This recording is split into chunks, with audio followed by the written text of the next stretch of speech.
Hey, it's DJ Scream. This is Buzzin on the Block. Of course, we always chopping it up with the hottest artists in the streets, man. Very special Buzzin on the Block today.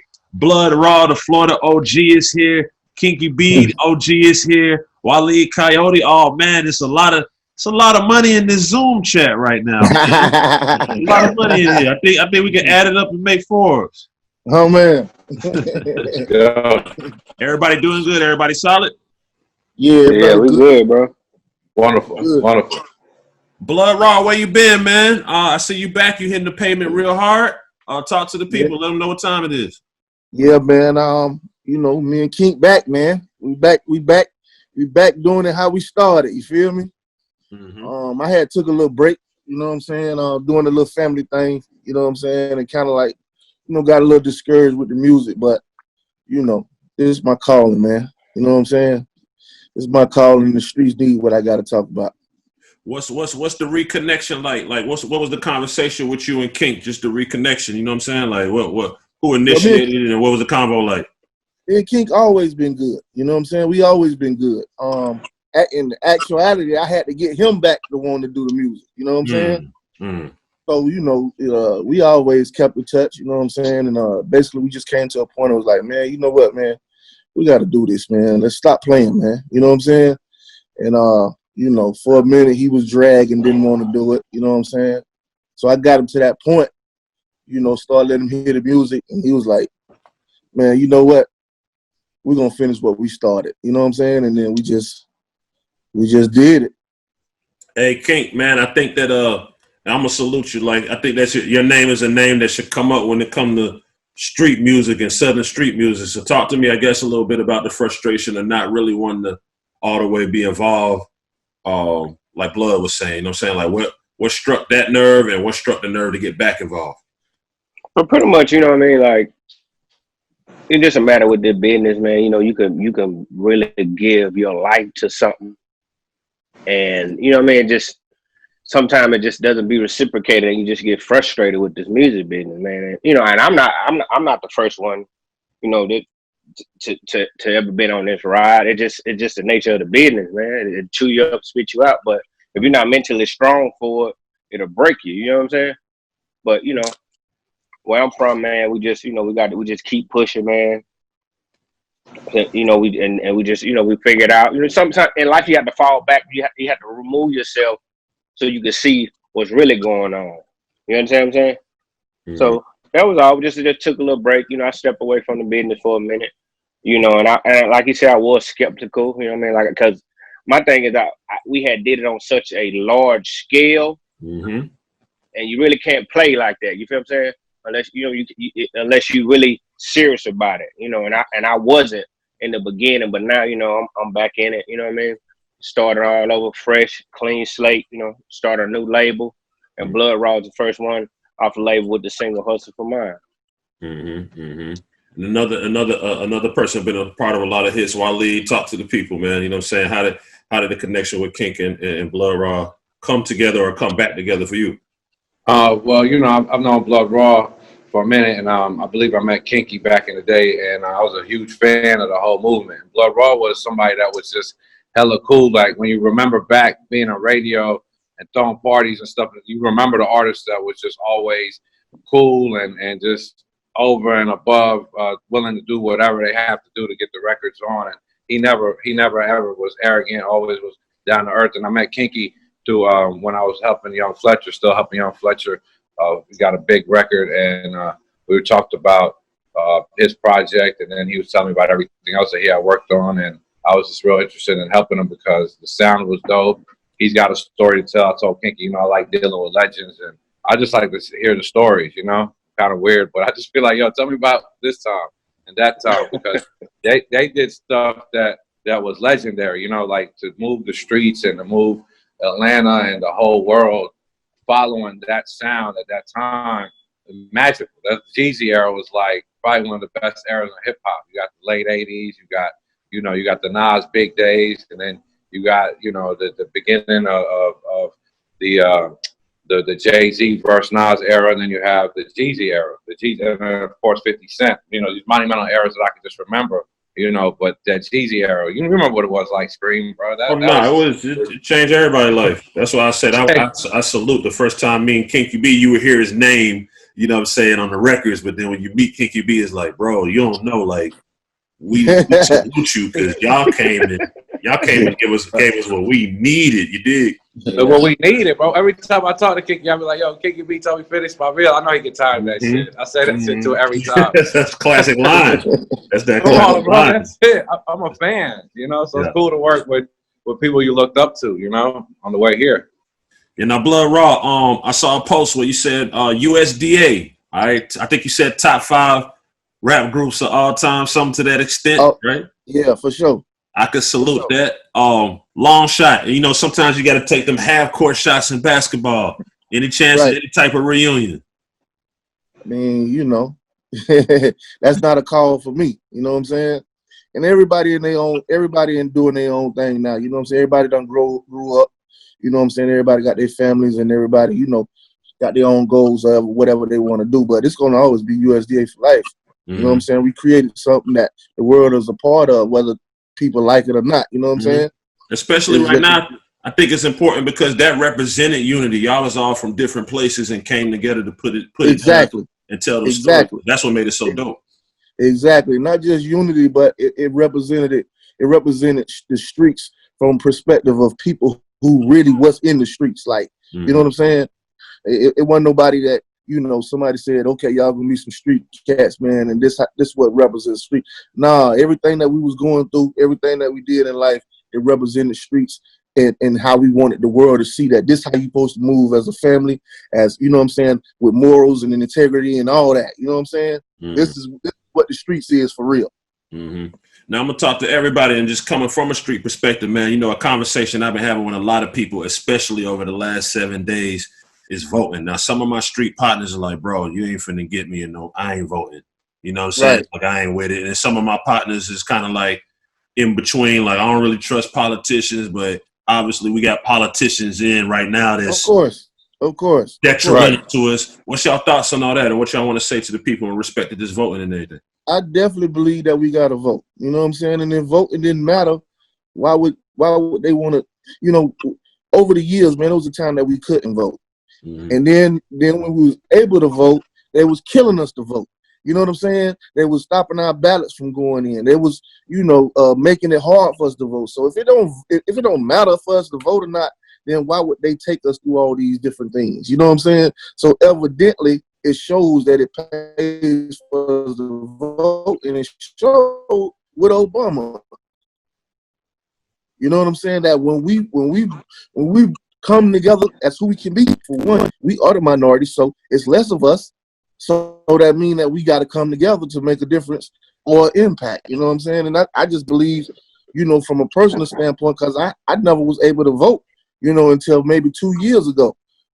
So just think about all the cats, you know, like me, or even the people who not knowledgeable enough to know that they can vote even if they're a felon. But what are you saying to your partners that? Because I want some, like, Coach Me. What are you saying to your partners? Like, bro, I'm out here getting this money. I ain't trying to hear nothing about it. What do you say to them about how it impacts them? Because what I tell them is like, God forbid, it could affect your legal situation if you catch a case. See what I'm saying? Like, depending on who's in office, like, of course, you can't. Go ahead. No, go ahead. Of course, and not even just on the presidential level. I'm talking about the local level. Yeah. From the mayors to the governors. You can't complain about a racist sheriff. You know what I'm saying? If you don't go down there and vote, or you don't influence the people in the hood to go and vote. You know what I'm saying? Because we the people, we basically control the world if we come together and do it how it's supposed to be. We elect the people that's supposed to be elected, or that we feel like, you know what I'm saying, that can help us to a certain extent. You know, and that's from the prosecutors to the mayors to the governors. We have a part in all that. You know what I'm saying? And you can't be over here complaining about nothing, you know what I'm saying, if you're not willing to influence somebody to go vote, or you go vote. You know what I'm saying? And the only way that you can't vote is if, you know, you just not getting on probation, or you just not getting out of prison and your rights haven't been restored. But they're making it ways now where convicted felons can vote. You know what I'm saying? And it means something. Most definitely. How y'all So feel? I talk politics to my partners all the time, man. You know what I'm saying? Because we got to get out of the whole complaining. You know what I'm saying about, man, I don't care nothing about politics and it don't affect me. Yeah, it affect you. It affect you. It affect me. It affect our friends, people in prison, our parents. You know what I'm saying? It affects everybody, whether you like it or not. Yeah, that's a fact. Yeah, no, that's real. You know, it's so many people up the road and they just getting it clear now for just simple weed charges, like marijuana charges. You know what I'm saying? Exactly. That's something that voting. That's something that voting shifted. You know what I'm saying? So that's what I tell people, man. Start right at home in your own hood. You know what I'm saying? And that definitely start with voting. Especially, I have to be honest, like it's a simple process. Like I did it at home. You see what I'm saying? I got my absentee ballot, send it right back. I voted. You see what I'm saying? Right. You pull up and vote. Right. Niggas spend 10, 15 hours a day playing 2K. You know what I'm saying? Yeah. 2K and Call of Duty and Fortnite. But you know what I'm saying? You gotta exercise them rights to vote as well. The thing I think also, not cutting you off screen, but the thing I think also is that enough of us is not knowledgeable enough to know, you know, that it's not as hard as you think it is. Mm-hmm. You know what I'm saying? A lot of people take everything so serious when it's not even hard. You know, just like you said, you did yours at home. You know what I'm saying? So if it's easy for somebody else to do it, then you have to show somebody something. Like I have to show my friend, like, man, you know, you can do it like this. You know what I'm saying? A lot of people think they're too cool to tell people other information that can help us all. Mm-hmm. For real, man. So new single, new record, Hustle for Mine, man. Talk to us about that. It's real anthemish. It's real anthemish. For sure. Well, first of all, I got Hustle for Mine from me and Kink was talking one time. You know what I'm saying? And you know, I never knew that HUSH was an acronym. You know what I'm saying? And it stands for hustle until something happened. Mm. You know what I'm saying? And it really kind of like blew me off because I'm like, damn, man, that's what I'm going through. Like, you know, I was at my lowest. You feel me? Like I was, you know, my pockets was hurting. You know what I'm saying? And he was like, "Listen, I got you, man. Let's just get to it." You feel me? And you know, just all the built up frustration, man. All the things I had done been through in the last couple of years. You know what I'm saying? The place where I was at in my life, I just was like, I got to go and get it. You know what I'm saying? Like, that's who I am. Like, that's who I've always been. Like, I can't just sit back and wait on nobody or for something to happen. Like, well, you better get up and go get it. Mm-hmm. And that's just where Hustle for Mine came from. Absolutely, man. And talk to us a little bit real quick about Florida. How has Florida been with man, the pandemic, the protests and everything? Are you in Florida? Yeah, I'm in Florida right now. I live in Atlanta, but I'm in Florida. Okay. All right. How's it been down there? Man, it's been crazy. Florida's so crazy because it's three different levels. You got North Florida, mm-hmm. Central Florida, South. Yeah. You know what I'm saying? So South Florida, they've been going through the hurricane and the pandemic. You know what I'm saying? So it's been crazy. Like they've been flooding and going through a pandemic. You know what I'm saying? And hurricane season just started. Hopefully, you know, everything be good, but yeah, they was just flooded down there. They was just flooded. They was just flooded last week, right? Yeah. Another one coming right now. Cars under the water, flooded. Another one on the way right now. Yeah, you know what I'm saying. But as far as the pandemic, man, you know, it's just like everywhere else. You know what I'm saying? It's just a waiting game, man, and trying to stay afloat. You know what I'm saying? I mean, it's just pretty much like everywhere else. Nothing more different. Okay, absolutely. What we got coming up for the rest of the summer? Everybody talk to me. Give me some exclusive information, man. When we got albums, mixtapes. Obviously, the tours is kind of on pause. What we got coming? Man, going super hard. We bringing the level of go hardness back like you've never seen it before. We gonna be on every scene. We doing everything that a DJ need us to do. We create more relationships. You know what I'm saying? And we just gonna bring it. We're gonna bring Hustle for Mine like it's supposed to be. You know, because that's what the world going through right now. Everybody got to bounce back. Mm-hmm. Everybody got to bounce back. You know what I'm saying? And we just want to give, you know, the rest of the world a motivation to say, man, hey, we together, man. Let's do it. You know, Especially where we at in the world with the you know, the thing that just happened to the guy. George Floyd, Yeah, you know what I'm saying? The world needs somebody to bring us together, man. And I like what we have being as a people, man. You know, all 52 states, man, has came together and did something that we've never done. And the world, I mean, that's all in UK, I saw it overseas. Manchester. Yeah, man. That's big. That's super big. That's something that you know, they never expected us to do. You know, that's the only reason the other officers was charged. You know what I'm saying? Because of the uproar, you know, of everybody speaking out and coming together. You know what I'm saying? And everybody voicing their opinion. That's something we hadn't done. You know, I'd never seen it, but I'm glad and I'm proud of everybody who voiced their opinion, tweeted or, you know, posted or even at the protests. Mm-hmm. Absolutely, man. Absolutely, man. I salute y'all for this good chop up, man. Any final words for the streets, the people, motivation for the young ones? Talk to us real quick. I'm going to let somebody else give you something to talk about.